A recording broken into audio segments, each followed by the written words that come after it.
आज जो है हमारा टॉपिक स्टमक है। क्या है? स्टमक। क्योंकि हम पढ़ रहे हैं digestive system in human beings में हमने डाइजेस्टिव सिस्टम पढ़ा, उसमें कुछ पार्ट्स हमने ऑलरेडी कवर किए। आज हमारा टॉपिक है स्टमक। क्या है? इंपॉर्टेंट। इलास्टिक मसल्स क्यों होते हैं इसमें, आगे जाके फंक्शन में मैं आपको समझाऊंगा इलास्टिक मसल्स का क्यों बना होता है। फिलहाल आप याद रखना, it's a J shaped pouch with walls, यानी कि जे शेप्ड इसका स्ट्रक्चर है। मैंने यहाँ पे स्ट्रक्चर दिखाया है। यहां से एसोफैक्स है जो कि हमने कल पढ़ा था। Oesophagus long muscular tube like structure. इसका साइज कितना होता है? 25 सेंटीमीटर। ठीक है बेटा? जी सर। और उसके बाद स्टमक आता है जो कि जे शेप्ड का स्ट्रक्चर, उसमें 3 पार्ट्स होते हैं। ऊपर वाला पार्ट जो है इसको फंडस कहते हैं, बीच वाला जो पार्ट है कार्डिक, थर्ड वाला जो है पाइलोरिक रीजन। कितने रीजन्स होते हैं इसमें? 3 parts, fundus, cardiac and pyloric. समझ आया बेटा? कार्डिक क्यों बोलते हैं? क्योंकि हार्ट, कार्डियो मींस हार्ट। समझ आया? जी सर। ओके, उसके बाद नेक्स्ट स्टेप ये जो पार्ट आता है बेटा, प्रॉक्सिमल पार्ट ऑफ डुडेनम, यानी कि डुडेनम स्मॉल इंटेस्टाइन का पार्ट होता है। उसमें भी 3 रीजन, एक तो प्रॉक्सिमल आता है जो कि कनेक्टेड होता है पाइलोरिक रीजन के साथ। वहां पे एक स्फिंक्टर लगा होता है, पाइलोरिक स्फिंक्टर। वो क्या फंक्शन करता है वो आगे जाके हम देखेंगे। फिलहाल डेफिनेशन याद रखना, होता क्या? स्टमक, शाबाश, pouch with walls, made of, किसका बना होता है?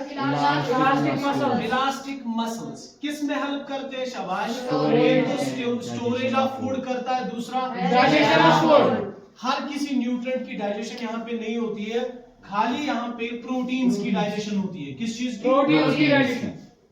Small amount, only 3% of fat get digested in the stomach, लेकिन सबसे ज्यादा जो है पार्शियली किस चीज की डाइजेशन होती है? प्रोटीन्स की। तो अगर आपको क्वेश्चन ऐसे आएगा कि स्टमक में किस न्यूट्रिएंट की, किस चीज की डाइजेशन होती है, तो आपका आंसर होना चाहिए बेटा प्रोटीन, क्योंकि फैट की डाइजेशन बहुत कम होती है, only 3%, दैट इज नेगोशिएबल। यानी कि उतना तो हम क्या कर सकते हैं? इग्नोर कर सकते हैं, क्योंकि 3% बहुत कम होता है। ठीक है जी सर। उसके बाद फंक्शंस की अगर हम बात करेंगे, स्टमक के कौन कौन से फंक्शंस? 4 मेन फंक्शंस होती है। कितने? 4। Number 1 is storage of food. एक तो ये फूड को स्टोर करता है, जो कि फूड एसोफेगस से आके स्टमक में आ जाता है, पहले इसको स्टोर करता है। जैसे कि हम पढ़ रहे थे, फूड के बाद वो बोलस बन रहा है, बकल कैविटी में वो क्या बन रहा है? बोलस। म्यूकस के साथ वो मिक्स होके बोलस बनाता है, सॉफ्ट हो जाता है। उसके बाद वही फूड आके किस में रह जाता है? स्टमक। तो पहला फंक्शन क्या हमने देखा? Storage of food. फूड की स्टोरेज करता है। दूसरा पार्शियल डाइजेशन, किस चीज की? प्रोटीन्स की, खासकर प्रोटीन्स की, क्योंकि पार्शियल डाइजेशन ऑफ प्रोटीन्स वहां पे होती है। ठीक है? किस एंजाइम की वजह से, किस सिक्रीशन की वजह से, वो आगे जाके देखेंगे। फिलहाल अब याद रखना कि प्रोटीन्स की पार्शियल डाइजेशन यहाँ पे होती है। नेक्स्ट चीज जो है मैकेनिकल चर्निंग। कोशिश फूड अगर वो वरना जिधर क्यों फूड पूरपुट मिक्स कर, और जब ये इलास्टिक होंगे, इसके मसल जब इलास्टिक हो गए, तब जाके पूरी तरह से जो मिक्स ये फूड है मिक्स हो सकता है। अगर उसमें इलास्टिक ऐसा फिर वो अच्छी तरह से मिक्स हो जाता है, पूरा फूड जो है इसमें, पूरा जो इसमें फूड जाता है पूरा मिक्स हो जाता है। किसकी वजह से? इलास्टिक मसल्स की वजह से। ठीक है? अब ये रेगुलेशन ऑफ टाइम क्या होता है, पहले टाइम समझो क्या होता है। जैसे कि हमने देखा ऊपर से क्या आ रहा है बेटा? बोलस। क्या आ रहा है? बोलस। यहाँ पे उसके साथ स्टमक की कुछ सिक्रीशंस मिलती है, लाइक HCl मिलता है इसके साथ, या डाइजेस्टिव जूसेस मिलते हैं, ठीक है जिगर में, या म्यूकस मिलता है। इस सब को मिला के हम इसका एक ही नाम देते हैं, दैट इज काइम। ठीक है जिगर में? और पहले हम बोल रहे थे फूड, उसके बाद बोलस बनता है, और वही बोलस जब किस में आता है? स्टमक में, वो बन रहा है काइम। क्या? काइम। और ये रेगुलेट कैसे होता है? Due to the proximal part of duodenum के बाद, यानी कि जब स्टमक से इस ड्यूडेनम वाले पार्ट में जाता है ये काइम, धीरे धीरे जाता है के साथ कौन रेगुलेट करता है? Pyloric sphincter. ये एक वैल्यू जैसा होता है, ढक्कन की तरह होता है, धीरे धीरे इसको आगे लेके जाता है। यानी कि एक ही साथ ये सारा खाना जो है, काइम जो है, पूरी तरह से एक ही साथ इसमें नहीं जा सकता। किसमें?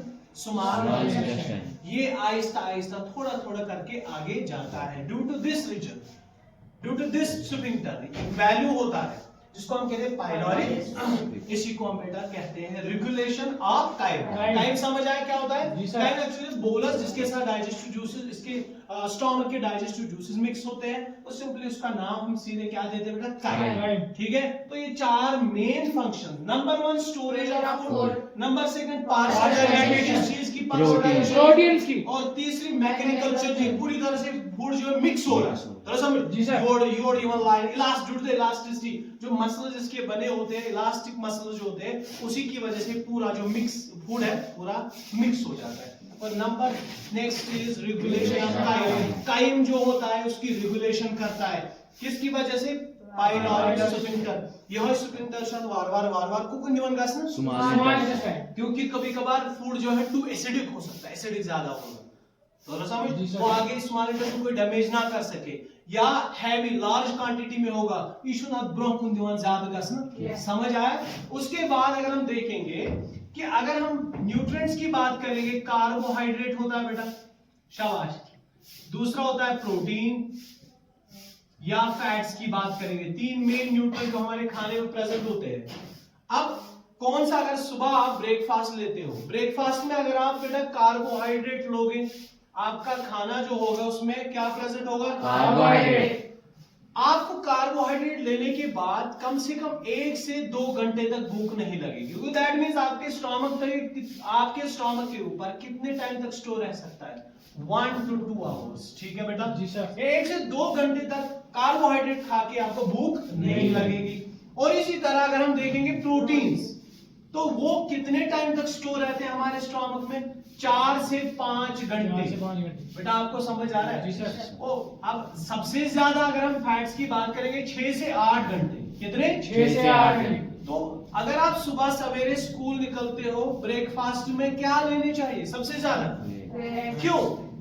फिर अगर 1 बजे लंच में कुछ नहीं खाओगे, फिर भी आप 6 से 8 घंटे तक आराम से सरवाइव कर सकते हो, यानी कोई मसला नहीं, भूख नहीं लगेगी फिर, क्योंकि प्रोटीन्स के बाद जो फैट है सबसे ज्यादा टाइम यही स्टोर रहते हैं, किसके ऊपर? स्टोमक। तो आगे ना फंक्शन बेटा स्टोरेज ऑफ फूड अलग अलग टाइम होता है, यानी कार्बोहाइड्रेट्स खाली 1 से 2 घंटे, अगर हम प्रोटीन्स की बात करेंगे 4 से 5 घंटे, अगर हम फैट्स की बात करेंगे 6 से 8 घंटे तक स्टोर रहते हैं हमारे स्टोमक। अभी आपने क्या समझा कि जब भी आप ब्रेकफास्ट लोगे, अगर आपको लगे कि मैं सफर में हूँ, मुझे कहीं जाना है, दूर जाना है, जहां पे मुझे खाना ना मिले, तो आपको ज्यादा से ज्यादा किस चीज की जरूरत पड़ेगी? फैट्स की, ताकि आपको कम से कम कितने घंटे निकले? 6 से 8, 6, 7, 8 घंटे तो आपको निकल जाएंगे इसके साथ, फिर आपको भूख नहीं लगेगी।